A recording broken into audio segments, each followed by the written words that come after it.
The confusion and secrecy that often surrounds U.S. military operations is tough enough on those who serve, but their families don't often have the same level of support or transparency from the military when it comes to losing Americans in combat. Fox 4's Alex Boyer has the story of an Army wife who's making sure that others don't get trapped in the fog of war. Michelle Black never thought she'd be an author, but she says lies from the military about the circumstances surrounding her husband's death got her to writing. There's still parts I can't listen to. It's been nearly 5 years since Michelle Black's husband was killed in combat. Medic Brian Black was one of 4 Special Forces soldiers, Green Berets, gunned down by militants during an ambush attack in Niger, Africa. It was the largest loss of American life on the continent of Africa since the Battle of Mogadishu in October of 1993, known to most as the subject of the movie Black Hawk Down. Michelle waited an agonizing 6 months for the official briefing from the military.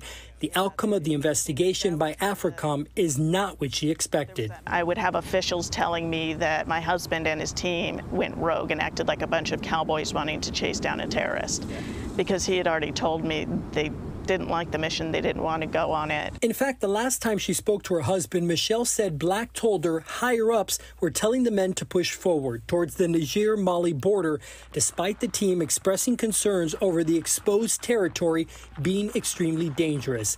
The team was ultimately outmanned and outgunned. Something in me was just snapped, I guess, and I was like, this can't happen, and I can't allow it to happen, and I'm the only one who can do anything about it. So Michelle began to do her own digging. Her book, Sacrifice, The Green Berets, A Fateful Ambush, and a Gold Star Widow's Fight for the Truth, is an after-action report of sorts to come out of the ambush and subsequent events. It includes some of the information from Green Berets who survived, to hopefully change the way investigations are done. Michelle has started a nonprofit called Soldiers Alliance to advocate for fallen soldiers and the families they leave behind.